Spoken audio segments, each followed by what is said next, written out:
focused on an increasingly diverse array of threats from our cyber adversaries, from state-sponsored cyber intrusions by nation-states like China, Russia, Iran, and North Korea, to sophisticated cyber criminals seeking to exploit technical vulnerabilities primarily for personal profit. I think it is a mistake to consider China some sort of lesser included case relative to Russia. We're on a path by the end of the decade, if not sooner, to face two peer nuclear capable adversaries who have to be deterred differently. We've never faced that challenge before in our nation's history. Both China and Russia are investing considerable resources to advance and expand their nuclear arsenals.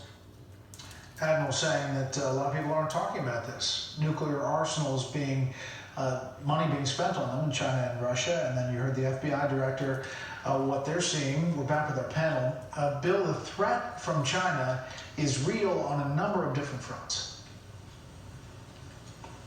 Yeah, it's very real, and what's different with the old Cold War is that China may be a communist nation officially, but it's also a very wealthy nation with a very dynamic economy. And we haven't faced that problem before, and that economy is entwined with ours. So it's very hard to figure out ways to punish China that don't hurt some of our own people. But as I think they're saying, the threat is very real. I think China and Russia are both threats, and we have to deal with both of them. You know, you think of World War II, the devastation, and it was two countries, Germany and Japan, right?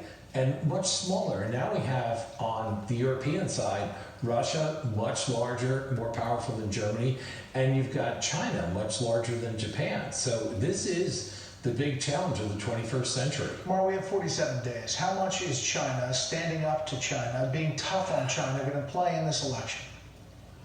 You know, I think this is the most important foreign policy issue, and there is actually surprising consensus on it, bipartisan consensus, that the United States has to decouple to a certain extent economically from China, that China is a rising threat. Bill said it's a wealthy country. It's about to be the #1 economy in the world. So this isn't like the Cold War where you can force Russia to kind of spend itself into bankruptcy. That isn't going to be possible with China. I think that generally right now voters are not focused on foreign policy, but China is the #1 threat. The Trump administration has been trying, at least earlier in the campaign, to say that Biden was soft on China. But I think there's a surprising amount of agreement between the two parties on how serious this threat is. Not a lot of agreement about Russia, but the FBI director saying this today, pretty clearly.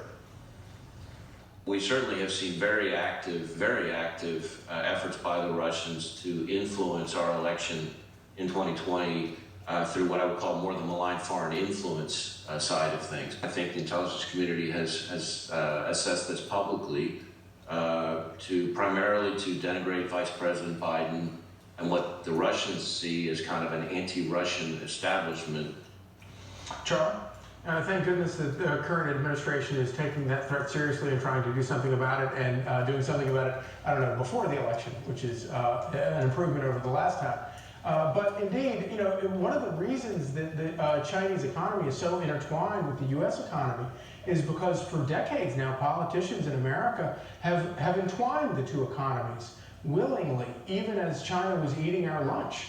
And it was President Trump as the first politician to come along to sound the alarm of the dangers of that. But I would also say that I do think that voters, probably a surprising number of voters, have been for a long time very cognizant of the dangers that are posed by China. They have watched their own factories in their own neighborhoods get unbolted and sent to China. They've seen their jobs disappear to China. And then you have something like this virus that has come from China. All of those things come together in a way that makes people very, very suspicious of China and very wary of all of the deals that our American politicians have gotten us involved in with China. And so in that regard, I think it can be helpful to President Trump in the election. Bill, China obviously also factors in the coronavirus situation and the origins of it and how they handled it. I have not seen Chris Wallace's blueprint about how he's going to moderate and question for this debate, but it is 12 days away, and it is a big moment in this election. How much do you think foreign policy will factor in? Well, I certainly think China is going to factor in a big way. As Mara mentioned, Joe Biden's echoing a lot of the things on China that the president is saying that we need to get tough on. The real question is what you do. What are your levers? Obviously, we can sanction them. We can't really stop them in a lot of things. So that's a dilemma. I think it's not just a matter of just the economy. Look, a lot of people don't like China. They feel they've stolen our jobs. They're stealing our intellectual property. They're cheating in every organization that they belong to. But I think we're going to have to meet them on many, many different levels. You look at the people at our universities that are spying for China now. I mean, we just have a lot of fronts on which we're going to have to meet the challenge that they present. Thousands and thousands of investigations, according to the FBI director, about China counter-terrorist action and counter-threat. Thank you, panel. When we come back, music.